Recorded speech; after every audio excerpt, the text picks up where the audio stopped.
Sheba దేశపు రాణి సొలొమోనును గూర్చి ప్రసిద్ధిని విన్నప్పుడు గూఢమైన ప్రశ్నల చేత సొలొమోను జ్ఞానమును శోధించాలని, అతడు ఎంత జ్ఞానవంతుడో తెలుసుకోవాలని ప్రయత్నించి సొలొమోను దగ్గరికి రావటానికి ప్రయాణమైంది. ప్రయాణమై సొలొమోను దగ్గరికొచ్చి, షేబ దేశపు రాణి యెహోవా నామమును గూర్చియు, సొలొమోనుకు కలిగిన కీర్తిని గూర్చియు విని గూఢార్థము గల మాటల చేత అతన్ని శోధించుటకే వచ్చెను. ఆమె గొప్ప పరివారముతో గంధవర్గమును, విస్తారమైన బంగారమును, రత్నములను ఒంటెల మీద ఎక్కించుకొని యెరూషలేమునకు వచ్చెను. సొలొమోను దర్శనము చేసి తనకు తోచిన దానిని నంతటిని బట్టి అతనితో మాట్లాడట ప్రారంభించి, సొలొమోనును ఏదో రకముగా మాటల చేత చిక్కల పెట్టాలని ప్రయత్నం చేసింది. అయితే ఆమె వేసిన ప్రశ్నలన్నిటికీ సొలొమోను ప్రత్యుత్తరం ఇచ్చెను. ఎప్పుడైతే సొలొమోను ఏ ప్రశ్న అడిగినా సమాధానం ఇస్తున్నాడో, షేబ దేశపు రాణికి ఏమి చేయాలో తెలియలే. ఏదో రకంగా అతన్ని తన మాటల చేత, తన ప్రశ్నల చేత చిక్కులు పెట్టాలని ప్రయత్నం చేసింది. రాజునకు మరుగైనదేదియూ లేనందున ఆమె ప్రశ్న వేసిన వాటన్నిటిని భావము చెప్పెను. షేబ దేశపు రాణి సొలొమోను యొక్క జ్ఞానమును, అతడు కట్టించిన మందిరమును, అతని బల్ల మీదనున్న భోజనపు ద్రవ్యములను, అతని సేవకులు కూర్చుండు పీఠములను, అతని ఉపచారములు కనిపెట్టుటను, వారి వస్త్రములను, అతనికి గిన్నెనందించు వారిని, మరియు యెహోవా మందిరమందు అతడు అర్పించు దహన బలులను చూచి విస్మయమొందెను.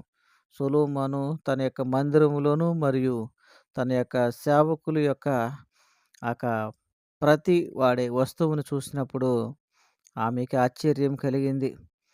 రాజుతో ఇట్లనుచు ఉన్నది, నీ కార్యములను గూర్చి, జ్ఞానమును గూర్చి నా దేశమందు నేను విన్న మాట నిజమే. నేనేదైతే నా దేశంలో నిన్ను గూర్చి విన్నానో అదంతయు వాస్తవమైన సంగతిని ఈరోజు నేను గ్రహిస్తూ ఉన్నా. ఆయనను నేను వచ్చి కన్నులారా చూడక మునుపు ఆ మాటలు నమ్మకయుంటిని. ఉన్నదానిలో సగమైనను నాతో చెప్పబడలేదని ఇప్పుడు నేను తెలుసుకొనుచున్నాను. నేనేదైతే విన్నానో అది సగము కూడా నీ గురించి వినలేదు. ఇప్పుడు చూసిన తర్వాత నా కనులకు ఆశ్చర్యం కలుగుచుంది. నీ జ్ఞానమును, నీ భాగ్యమును నేను విన్న దాన్ని బహుగా మించియున్నవి. నీ జనులు భాగ్యవంతులు, ఎందుకంటే నీ ముందర ఎల్లప్పుడూ నిలిచి నీ జ్ఞానవచనములు వినుచుండ్రు. నీ సేవకులు భాగ్యవంతులు. నీ యందు ఆనందించి నిన్ను ఇశ్రాయేలీయుల మీద రాజుగా నియమించిన నీ దేవుడైన యెహోవాకు స్తోత్రము కలుగునుగాక.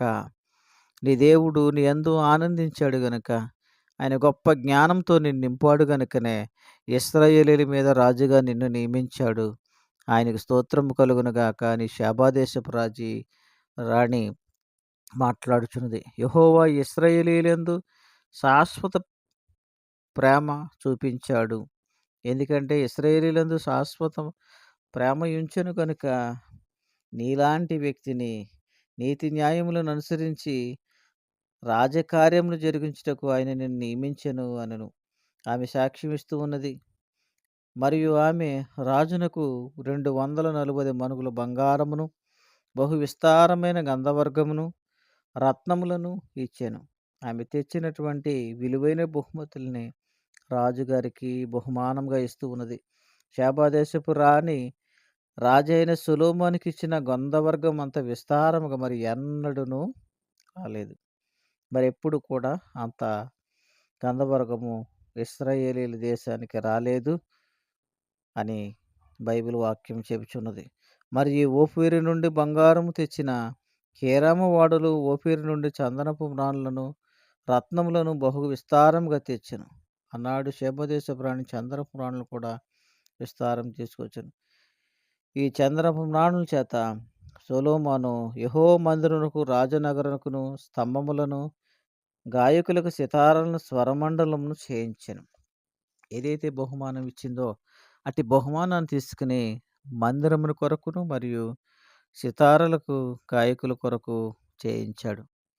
ఇప్పుడు ఇటువంటి చంద్రపురాణాలు దొరకవు. ఎక్కడునూ కనబడవు. అంత శ్రేష్టమైనటువంటి ఆ చందనపు మ్రానులను షేబా దేశపు రాణి సొలొమోను మహారాజుకి బహుమతిగా ఇచ్చెను. సొలొమోను తన ప్రభావమునకు తగినట్టు షేబా దేశపు రాణికిచ్చినది పోగా, ఆమె కోరిన ప్రకారము ఆమె ఇచ్చే పూర్తిగా ఆమెకిచ్చెను.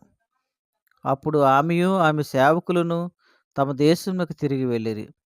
ఆమె వచ్చి ఏదో రీతిగా సొలొమోను మహారాజుని చిక్కులు పెట్టాలనుకుంది. కానీ ఆమె అడిగిన ప్రతి పదానికి, ప్రతి ప్రశ్నకు సొలొమోను దగ్గర జవాబున్నది. వాటన్నిటిని చూసి, వాటన్నిటిని విని ఎంతో ఆశ్చర్యం చెంది, ఎంతో జ్ఞానమును సంపాదించుకుని, ఆ జ్ఞానము చేత తిరిగి తన దేశానికి వెళ్ళినది.